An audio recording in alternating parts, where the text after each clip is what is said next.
What I am about to tell you happened about 5 weeks ago. My best friend advised me to come here and explain everything. Until now, I was still too traumatized and I didn't feel ready to share this experience, but now I think it's the right time to do it. I'll need to contextualize it first.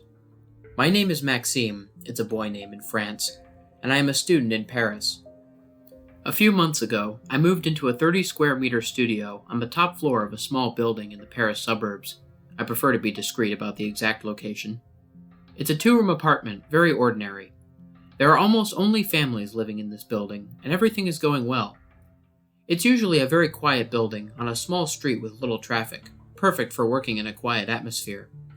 The location is ideal. In short, it was exactly what I needed. What I am about to tell you only lasted one night. It happened on a Friday evening in April. I finished work at around 9 p.m. and sat down to watch a TV series to finish the evening. Everything goes well, and around midnight, I head to bed. That night, I had insomnia, something I rarely have actually. Looking back, I still wonder if it was a premonition or just a coincidence. I don't know exactly what time I fell asleep, but I woke up at about 2 in the morning with a strange feeling. Kind of like those nights when you wake up feeling like you haven't slept a wink, when in fact you have. I turned around and see the trees in the park across the street through the window next to my bed. But I soon realized that I shouldn't be seeing those trees. My shutters shouldn't be open. Little detail which is important. My shutters are the ones with 2 leaves. You fold down the 2 leaves from the inside to close the shutters. I close them every night, and at that moment, it seems impossible that I forgot to do it the night before. For you, it may just be a detail, but personally, I know there is something wrong. I start to feel hot and sweaty. I get up and walk around the studio. Nothing. I open my window to fold the leaves down and go back to bed. This strange situation sticks in my head, and I can't get back to sleep. I try and try, but I can't. It keeps running through my head again and again. After half an hour, I start to doze off, but I wake up immediately after hearing a thud. At this point, I don't know if it's my imagination or if it's real, but I barely have time to ask myself that question when I hear noises again that I quickly identify. They are footsteps. They come from the corridor on my floor. It only lasts a few moments, and then the footsteps stop. I know something is wrong. My studio is the only one on the top floor, so it can't be a neighbor. Someone is in the corridor outside my door at 2 a.m. My heart starts beating very fast, but I try to keep calm. I try not to make any noise and wait. But the minutes pass and nothing moves. No noise at all. I know that the person is still in the corridor because I would have heard him coming down if he had left. After 10 minutes or so, the atmosphere is so heavy and the silence is so eerie that I decide to get up as quietly as possible. I tiptoe to my door, hoping to see something through the eyelet. But when I am only a few centimeters away from the eyelet, there is a knock at the door. I find myself frozen in the doorway, with someone on the other side knocking in a very unusual way. It was as if he was knocking with his fingers, one by one, very quietly. After standing still for a few seconds, I gather my courage and look through the eyelet, but I see nothing. There is no light in the corridor. I don't want to make any noise so as not to be spotted. But after a few moments, I hear a laugh. I can tell by the sound that it is the laughter of a fairly young man. It's not a simple giggle, as one might imagine in this situation, but a real laugh bordering on slapstick, as if the man was laughing at me. I could feel all the vice and perversity in that laugh. It stopped after a few seconds, as quickly as it had appeared. At that very moment, I am stunned and paralyzed. When I regain my senses, I quickly move away from the door, once again trying to be as discreet as possible. I sit silently on a chair to think calmly. And in a split second, I realize the situation and understand what is happening. The man at my door knows that I am in the flat. He's the one who opened my shutters from outside. He saw me in my room. I remind you that the studio is on the top floor. By going through the roof, you can access the top of the shutter. This is risky, as it requires bending over the void, but I know it can be done. I had done it myself to repair the shutter that had jammed a few weeks after I moved in. I didn't feel like calling the repairman and fixed it myself. By going through the roof and leaning very slightly over the window, it is very easy to access the top of the leaves from the outside. Still leaning over, you can see part of the room where my bed is. The man did the same to open the shutters. By opening the shutters, he was able to see my room and at the same time see me sleeping. At the same time, I also remember that the ladder to the roof was in the corridor on the top floor. That's where he went to get up there. All this thinking happens in a split second in my head. I start to shake and my heartbeat increases in intensity. I stop thinking, pick up my phone, and rush to the bathroom, where I lock myself in and call the police. I explain the situation to the lady on the other end of the line, and she reassures me that she will send a patrol. She asks me to stay in the bathroom and wait for the police. She tells me that she will stay on the line with me until they arrive. The police car arrives in about 10 minutes, but when they get to the floor, they find nothing there. The man must have run off while I was on the phone in my bathroom at the other end of the studio, so I didn't hear anything. Upon further investigation, the police discovered that the cupola leading to the roof of the building was still open, which confirmed my theory. The policeman told me that for the moment they couldn't do anything, and invited me to come to the police station the next day to file a complaint. It was out of the question for me to end the night in my flat. I called my best friend, who lives nearby, and went to spend the rest of the night at his place. The next day, I went to file a complaint. An investigation is underway, but the police told me from the start that it would be very difficult to catch this man. It's now been 2 weeks since the incident, and I am slowly recovering from the shock.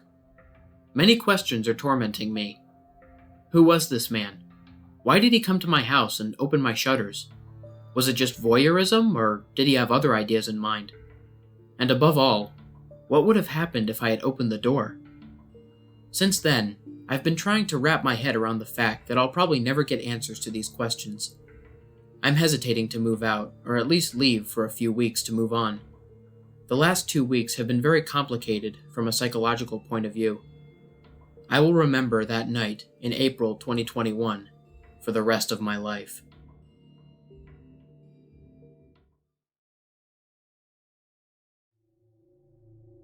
This happened when I was 12 and my brother was 17, and this is truly proof that the living are more terrifying than the dead. The community that I grew up in was made of mostly Hispanic people, so the folklore of La Llorona was very popular in the area, especially around Halloween. For those of you who don't know the myth of La Llorona, it's basically a story about a woman who married a rich man and had a perfect life, and then the man cheated on her. She was so distraught that she took her children to the river and drowned them. When she realized what she did, she threw herself in the river and drowned, but she couldn't pass on to the afterlife without her children, so she roamed the river looking for her kids. If she spots living children, she will grab them and drown them so she could take them to the afterlife with her. The story is meant to keep kids from playing in the river. Most of my friends that year were too cool and all grown up to go trick-or-treating and planning on having a party instead. I was really disappointed and asked my brother if he would take me trick-or-treating. He agreed, and we went while it was still slightly light outside, so I would still be able to make the party before the end of the night. Since we had gone too early, there weren't a lot of people ready to hand out candy, so after a disappointing trek, we started walking home. On our way home, we passed by a park that had a river running next to it. On Halloween, older teens would usually wait at the park to see if they could spot La Llorona. Waiting to spot La Llorona at this particular part is a well-known town tradition that people have done for decades that still continues to this day. However, there were no kids or teens because it was still kind of early, but there were people in the park putting on a La Llorona play. We decided to stop and watch. There wasn't really much of an audience. It seemed like it was just us and another few kids who were a part of the group putting on the play and were not really in costumes and didn't have trick-or-treating buckets with them. When we sat down, a woman approached us and asked if we were trick-or-treating. I told her we were, and she dropped a small comic book in my trick-or-treat bag and smiled. She seemed very kind and welcoming. The play started, and I got a weird feeling that something was off. The woman playing La Llorona pointed my brother and me out in the tiny audience and asked us what religion we were, to which my brother responded, Roman Catholic. She then told us that La Llorona was also a Roman Catholic and was burning in hell for her sins and rejecting Jesus. She then told us that Halloween was an evil holiday and everyone who celebrated would burn forever. Then the play progressed from getting weird to even weirder, and including a scene where La Llorona started talking about abortion and held up a fake fetus and pretended to eat it. My brother and I got up to leave, but the people stopped us and started yelling at us to sit down, but we kept on going. They started following us down the street, and my brother grabbed my hand and we started running. We finally got to our street, and only about 3 people were still following us and yelling at us about how we were going to hell and we needed to accept Jesus. My brother and I instantly went inside and locked the front and back doors and frantically ran around the house, making sure all the doors and windows were locked before calling our dad at his office. Our dad told us to call the police and he would be home in 15 minutes. When my dad got home, the people were still outside chanting and singing some prayer song asking God to save mine and my brother's souls. My dad shooed them away and told them the police would be there any second. They were not deterred and stayed and chanted until the police showed up and threatened to arrest them. I was so freaked out by the events, I decided I didn't want to go to the party and instead just want to organize my Halloween candy and put aside all of the Snickers for my brother as a thank you. My mom ended up ordering a pizza and we sat down to watch Halloween Town. I was halfway through sorting my candy when I came across the comic book that lady had dropped in. I opened it and it truly horrified me. It was a propaganda comic about 2 little boys who went to a haunted house and ended up being hit by a car on the way home, and then they went to hell because they hadn't found Jesus. I was really scared, and for several weeks as a kid, I had nightmares about the events and the comic book. Years later, I asked my mom if she remembered, and she told me that she couldn't forget it. She and my father called the police several times.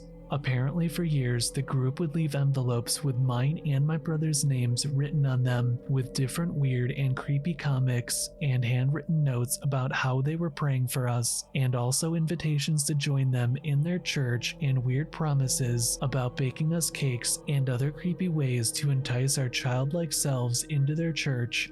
To this day, we can't figure out how they knew our names or who wrote the letters. It really creeped me out that they did all this. I told a friend one time about the comic and he knew exactly which ones they were. I ended up Googling it and finding the exact comic online. If you want to see the comic that was given to me, you can view it here.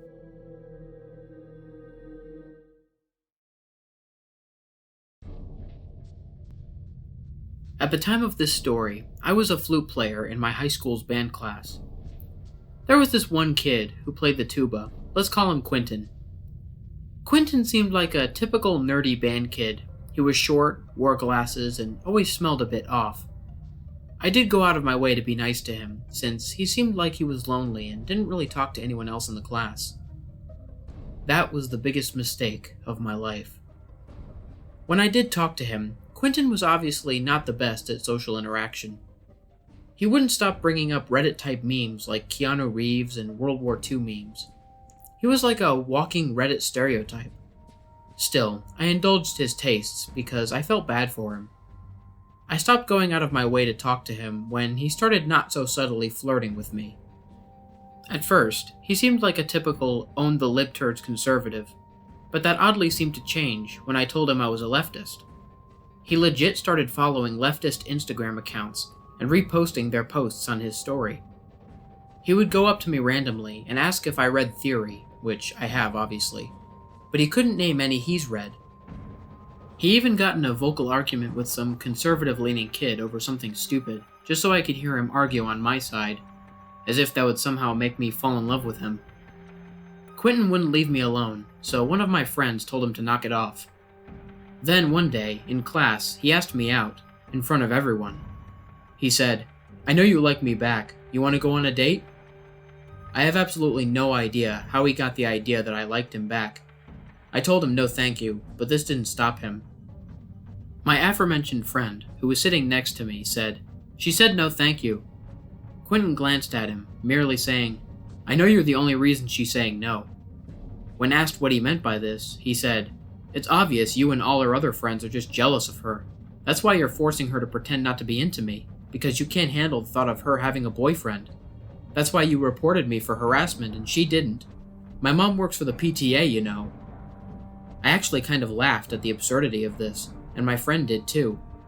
Quentin took us not immediately shutting him down as confirmation that he was right. He left, saying, "I'll find a way to your heart, eventually." He texted me later that night asking me out again, which of course I turned down. He kept saying things like, "You don't have to keep pretending for them. I know you're really into me." Eventually I blocked him, hoping this would get the message to him, but of course it didn't. When I came to school the next morning, I was greeted with him yelling at my friend for forcing her to block me. They almost got in a full-on physical fight, which surprised me because Quentin is about 5'7" and skinny, and there's no way he could take on my buff 5'10" male friend in a fight. A few days later, a guy I had had a crush on for a while texted me. He says he got my number from my friend and apologized if he came off as creepy, but he really wanted to see me. Of course, I was happy to do this, not only because I liked him, but also because I figured having a boyfriend besides Quentin would get rid of his illusion that my friends are the reason I'm not giving him the time of day. Although, I was a bit worried that Quentin would react badly to this, but I reassured myself that he couldn't really do anything since all my friends know about him. We decided to meet up in our local park. I noticed he was taking a while to show up when I felt a tap on my shoulder. It was Quentin. I immediately froze and asked him what he was doing here. He told me, "Just enjoying the outdoors. What are you doing here?" I told him I was meeting up with a guy and that he'd be here any minute. "Nolan, right?" That was the name of the guy I was meeting. "How did you know?" I asked him. I was starting to get creeped out. He held up his phone with my texts on it. Quentin had been pretending to be Nolan the whole time. I immediately asked him what the heck he was doing, and he said, "It's okay. This way you can finally confess your feelings to me." "What do you mean?" "Your friends aren't here. They can't force you to say no this time. Come on. I know how you really feel about me. Just say it." I told him in no uncertain terms that I was not interested in him at all and never would be, but this still didn't convince him. He still thought that this was somehow my friend's doing, and that deep down I really did have feelings for him. He just kept pestering me over and over, saying I didn't have a logical reason to turn him down. Eventually, I just left and got into my car. He tried following me to my car, but I thankfully was able to get in and lock the door before he tried any funny business. The next day, I tried reporting him to the principal, but they said there was nothing they could do since he hadn't actually touched me or broken any laws or school rules. That day, I got a text from one of my friends with a link to a Reddit account. I'm not going to link it because it might violate Reddit rules, but there's no way it wasn't Quentin's. It was chock full of posts on advice subreddits on how to get a girl to like you back if her friends are forcing her not to, along with complaints about women not being attracted to short men. One of the posts was even asking if it's a good idea to catfish a girl in order for her to safely confess her feelings to him. My blood turned cold reading this. Even though everyone on those subs was telling him that he was in the wrong, he refused to listen and just called everyone who disagreed with him, which was pretty much everyone, a troll. Then came the graduation. I was hoping he'd have finally let go of his obsession with me after the park, but alas, he didn't. When my name was called and I was getting my diploma, I heard him yell, "I love you, my name." I got major secondhand embarrassment from this, as did pretty much everyone else there, I'm sure.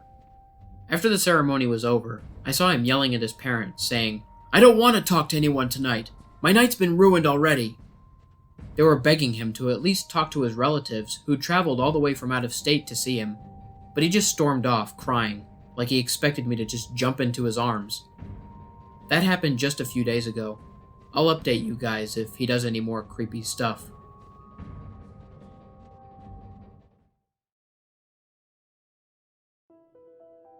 So I'm a 23-year-old female. I live in a townhouse with my 2 children, 2 and 6 months old. My fiance did live with us until about 2 weeks ago. I'm a stay-at-home mom, and when he did live with us, my ex worked evenings. Also, sorry for the long post. Let me set the scene. We live in a tiny town in northern Pennsylvania. My line of townhouses sits in front of a big field that runs to a line of woods. As far as I'm aware, these woods stretch for at least a few miles, and I'm not aware of any other houses in there or any roads that lead through them. My living room has 3 windows that look into a field, and my bedroom on the second floor only has 1 window that also faces that way. People do tend to walk their dogs back in the field, and sometimes kids play back there, but I rarely see anyone close to my house. For that reason, I tend to leave my blinds and my curtains open. So in July of 2019, I was laying in bed and trying to fall asleep. I was looking out the window and I noticed small red and white lights just outside. I got up and looked, and I realized that the lights were coming from a drone. I ran downstairs to find my fiance sitting in the living room, and I ran to the window. I told him what I saw, but of course when he looked, it was gone. I was paranoid that the drone may have had a camera on it and someone was watching me. I then kept my blinds closed for a while after that. Fast forward to January of this year, I guess I stupidly got comfortable and assumed that whoever was flying the drone was a one-time creep.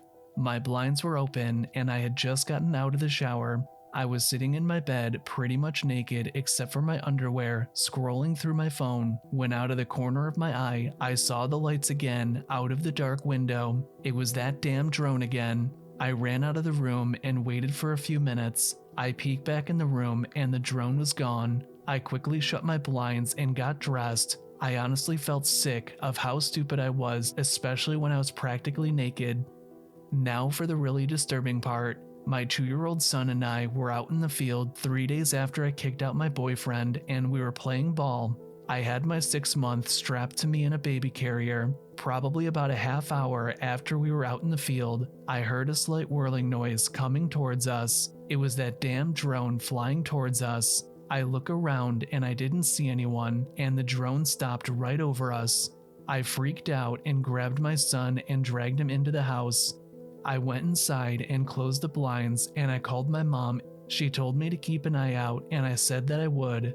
So a little while later, my son likes to line his toys up along the windowsill, so I figured it wouldn't hurt to open it just a little, maybe an inch or so. And a little while later, after we ate dinner, it was almost dark. I was feeding my 6-month-old, and my son was playing. He was standing by the window and lining up his toys. He started saying "Dad." I assumed he was just missing his father, and I dismissed him by saying that we were going to see him that weekend. He kept on saying "Dada." I then look up and saw him pointing to the window under the little gap the blinds didn't cover. I froze. I then remember he calls any man with facial hair Dada because it reminds him of his father, but there was no way someone would be that bold to actually come up to my window, not when my neighbors are literally right there. Anyone could see them, but then again, there aren't any lights back there, so unless someone actually steps out of their house, I guess no one would really see them. I thought for a brief moment that maybe it was my ex, but then I remembered he would be at work at this time. I ran to the window and moved my son. I didn't want to lift the blinds, but honestly, I was sure it had to be the person who had been creeping on me for the past year, and I wanted to see who it was. I then pushed the blinds up and was looking right at a man who I had definitely never seen before, crouching right in front of me. He was bald with a mustache and a goatee. I have no idea how old he was. He could have been anywhere from 30 to 50. When he saw me, he smiled, then stood up. I was about to close the blinds when he said something that I couldn't hear. I told him to leave once again, and then he said it louder. "I just want to talk to you." I shook my head no and yelled the same thing to him. He started slapping his hands on the window and yelling "no" over and over again. I grabbed my phone and, scared that he was going to break the window, I dialed 911. My kids were crying from all the yelling and I felt that I was on the verge of tears. I then told the operator what was going on, and the whole time I was on the phone, the man was pounding on the window. He was yelling all kinds of nonsense, and I only caught some of it. He said he had been watching me for months and that I'm beautiful, and he wants me to come with him, and he'll kill my kids if I don't. The operator told me to go to an upstairs room and hide until the police arrive. My town doesn't have a police department, so we have to rely on the state police. She said it would be maybe 20 minutes, but to stay on the phone with her. The man was practically punching my window, and he was just screaming like a maniac. I was about to grab my kids and run upstairs when I heard someone else screaming. Then the man bolted. I then look out and I saw my neighbor and his girlfriend. I opened the window and my neighbor said that he heard the man, so he ran around the building. He then said when the creep heard him, he ran back in the woods and disappeared in the tree line, and he said that he also called the police. I then thanked them about 100 times, and the police arrived about 10 minutes later. They did a quick search around the building and the tree line, and obviously they didn't find anything. I've been super paranoid, and I've been staying at my parents' since it happened. I don't know why the guy targeted me or why he waited so long to do something. I'm just so happy that my neighbors were there to intervene, or who knows what may have happened. So to the creep who had been stalking me and my family for the last year, I genuinely hope that we never meet again.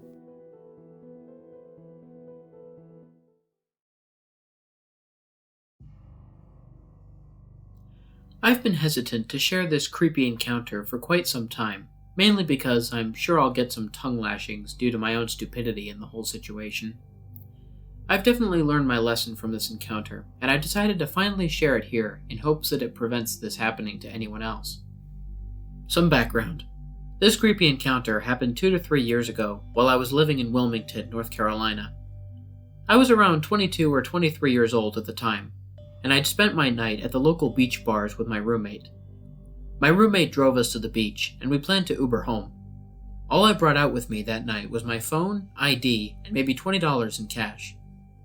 So me and my roommate had been hanging out at the beach bars this night. We had a few drinks, did some dancing, and chatted with locals. It was a fun night. We stayed out until the bars closed this night, so it was around 3 in the morning when we finally got kicked out to the sidewalk to call an Uber home. The sidewalks were crowded with plenty of other drunk college students that were also waiting for their rides, or running next door to grab a slice at a pizzeria before heading home. My roommate and I were just casually chatting it up with this guy standing next to us, when another very inebriated guy came up to him, mouthing off for seemingly no reason other than he was looking for a fight. The guy we were talking with wasn't giving him the time of day, so the drunk guy decides to just pop him straight in the face.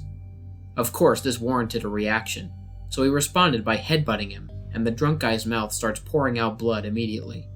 Well, drunk guy hadn't had enough yet, and decided to spit blood on this poor guy. A full-on brawl proceeded to break out, and my roomie and I proceeded to jump out of the way from getting shoved around. This was when I noticed she had some blood splattered on her face from the spit take we were standing right next to. I told her to convince one of the bouncers to let her back into the bar to use their restroom and wash her face off while I waited for our Uber. They don't wait around for long if no one is there for pickup. So she goes to wash her face, and I'm waiting, and waiting, and waiting, until I realize I'm one of the only people left on the sidewalk. I pulled my phone out to check the time and call my roommate, only to find out that it was dead. Annoyed, I started looking for her, but the bar she'd gone into to wash off was already closed. So I checked the pizzeria next door. No sign of her.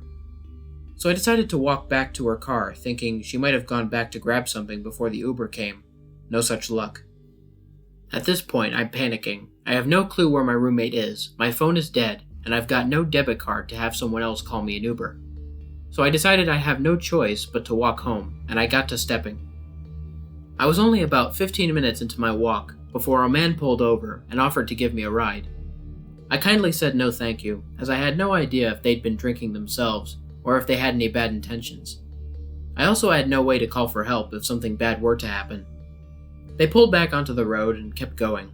Then another man pulls over to offer a ride or call an Uber. I explained that I didn't have a debit card to pay for the Uber, and he insisted I let him give me a ride. He said I could sit in the back, I didn't have to talk to him, and promised he wouldn't do anything creepy. Looking back now, I should have taken this nice man up on his offer. I didn't get any bad vibes from him, but I just couldn't bring myself to get into a stranger's car. So I finally convinced him that I'd be fine, I'd feel safer walking. He pulled back off and wished me well. About 20 minutes later into my walk, I started to approach an intersection. I had been walking down a dark sidewalk with no streetlights for most of my journey, so when I began to approach the well-lit intersection, I decided to cut through the parking lot of a bank in an attempt to stay out of sight and not draw any attention to myself. Well, this didn't end up working out in my favor, because as I had cut into the lot, a man driving by must have seen me and decided to pull into the parking lot and parked his car. I found this odd, so I decided to head back to the sidewalk to avoid another unwanted offering of a ride home. The man rolls down his window and yells out to me before I can make it out to the parking lot. "Hey, I'm an undercover cop. Step over here to my vehicle now." This man was driving a golden SUV, looked to be about 30 or 35, with a buzz cut, and all I could see of his clothing was a black collared shirt. For whatever reason, I panicked and didn't want to get into trouble, so I approached his vehicle. He starts questioning me right away. "What are you doing out at this time of night? Why are you walking down the street by yourself? How much have you had to drink?"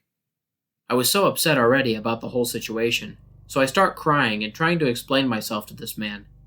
I tell him that I lost my roommate, my phone is dead, I've got no money to get myself a ride, and I didn't want to hitch a ride with a stranger.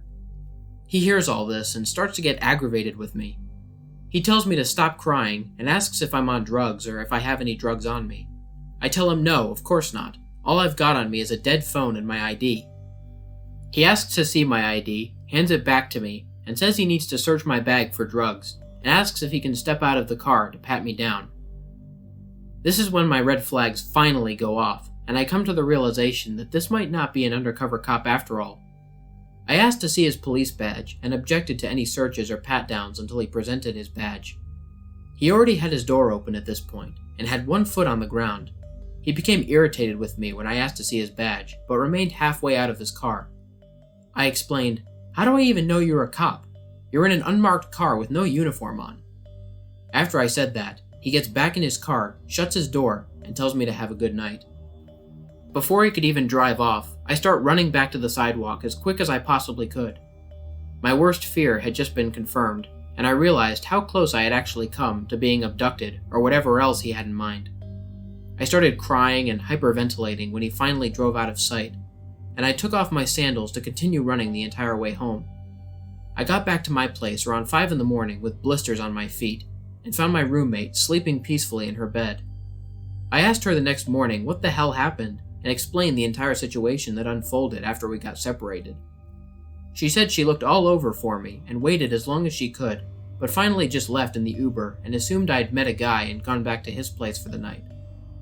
I've never gone back to a random guy's place in my life, or had a one-night stand or anything of that nature. Needless to say, I was ticked, and I never went out drinking with her ever again. I still have no idea how we weren't able to find each other, since I stayed on that sidewalk until it was empty. I'm just thankful that man decided to cut his losses and leave me there that night. That was definitely the creepiest and scariest encounter of my life. If you ever decide to go out for drinks, go with people you can trust. Make sure your phone is charged, and don't stop to talk to any weird men posing as undercover cops.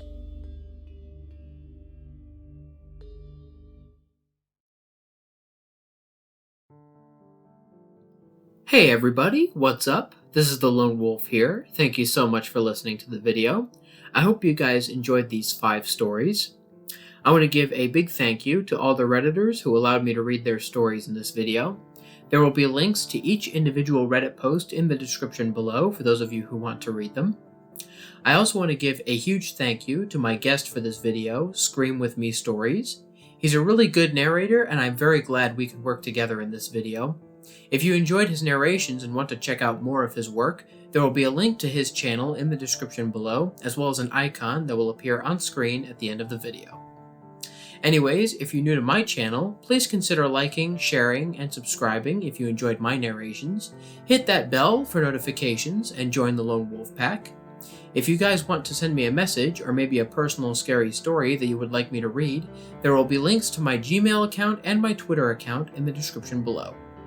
There will also be links in the description for the music artists that I used in this video, as well as the individual tracks that I used in case you're interested in the music.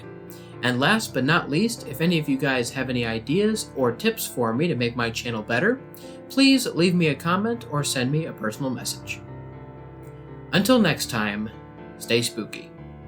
And remember, the hunt begins when the moon is full. See you soon.